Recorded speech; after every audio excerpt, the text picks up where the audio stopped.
And City Hall is playing a significant role, filling in the gap that helps, the gaps that help take these projects to a new level. An example is Duncan Aviation. Lincoln competed with other national locations for the expansion of Duncan's painting facility, and we won. Duncan's other national locations made it a tough battle, but we were able to put together a more competitive bid by using the city's Fast Forward Fund, some money we put aside for economic development only. That helped move a critical water line that made the whole project cheaper for them and better accommodated their proposed expansion. So having that fund available and applying it in this instance was very helpful to our progress. Nebraska Global is a business that some of you may have heard of. It's filled with young entrepreneurs who are extremely bright at software and computer hardware. And they're developing a company that essentially develops companies. And it all relates to technology ideas, turning technology into marketable products. Together with the Chamber of Commerce, through our association with the Lincoln Partnership for Economic Development, which is the joint city Chamber of Commerce operation, we were able to help this new business obtain some funding to help with an aspect of their project. So lots of good things going on. The University of Nebraska Research Corridor is poised to kickstart new job creation opportunities and help keep our young people at home. The Woodbury Corporation out of Utah plans to start construction of one of their buildings in 2012. We're working closely with the University of Nebraska on in a number of ways on that campus, but right now the focus is on assisting them and being a partner with them on the infrastructure needs related to the development of the old site. I recognize that despite all of these successes, there are industries still suffering from the fallout of the national recession. I think nobody understands better than the people in this room who have had to sell homes in this very difficult housing market, maybe the most difficult housing market in history. Is that possible? Tough, anyway, right? As mayor, you know I'm not able to change the credit crunch, and I'm not able to change the foreclosure crisis.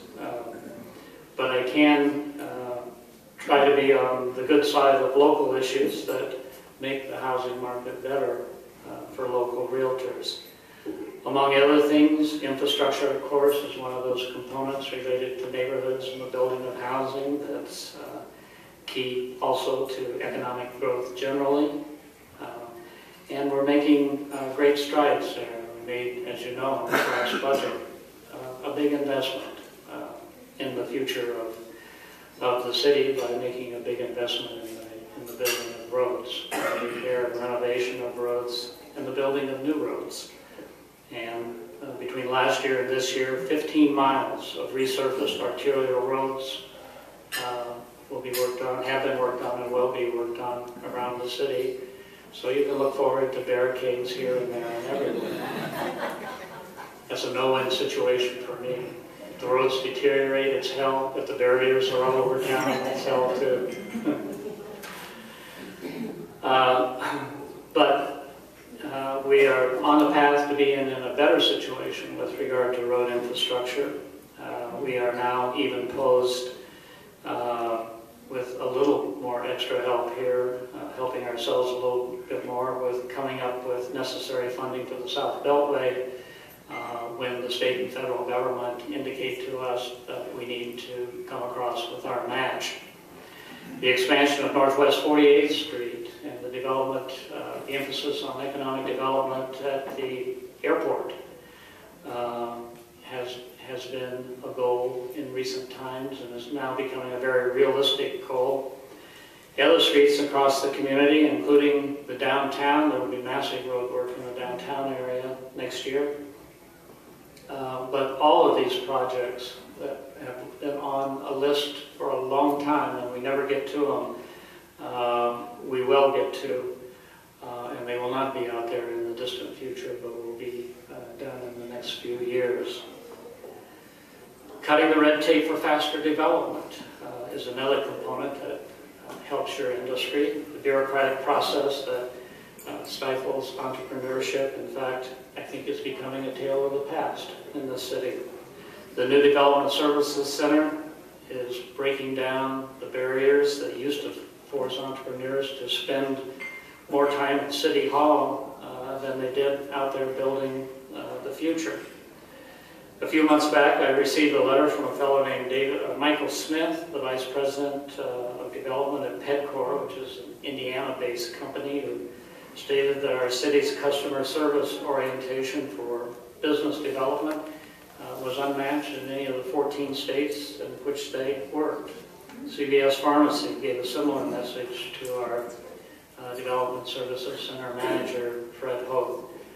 Fred is overseeing the next phase of the DSC, and that is the implementation of a new software system that will allow for better management and will allow for developers to submit permits and receive information in real time online, so that they don't even have to come down to City Hall in many cases where they previously had to.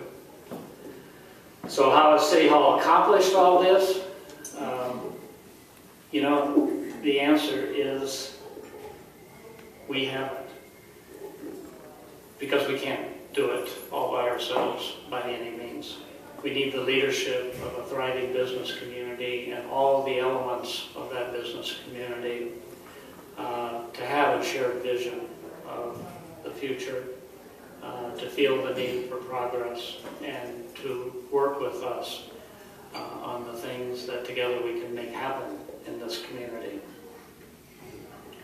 I think we're getting it done in part because we've discovered what Washington has lost, and that is the formula where everybody has an opportunity for success, a culture where we don't view every problem through the narrow prism of a zero-sum game. If you believe that the other guy has to lose in order for you to win, then progress is going to be slowed to a snail's pace. But we're finding ways to work together. Neighborhoods need our business communities to achieve economic success in order to maintain their own vibrancy. Businesses need neighborhoods to be great places to live, to help them compete for talented employees.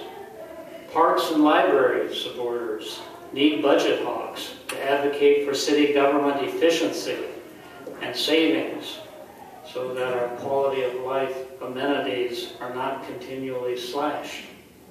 Budget hawks need libraries and parks because without them, we are a lesser community that cannot attract families that do the work and help spread the tax burden and lessen the impacts. In short, the sum of who we are, I believe, as a community depends on how we cooperate as individuals. I think that I can speak from my own experience in saying that that is no more evident than in this room. Lincoln's realtors traditionally have been community-spirited people who understand the balance needed between community investment and government efficiency, economic growth, and quality of life. I think that you embody the spirit of what I've been trying to accomplish as mayor of this great city. Lincoln is very much poised, in my opinion, to be a truly premier city in this country. We're on top right now, and we can stay on top. As my friend Nick Cusick at IMS Corporation likes to say, Lincoln can compete with anyone, anytime, anywhere, and I believe that too. I hope you do.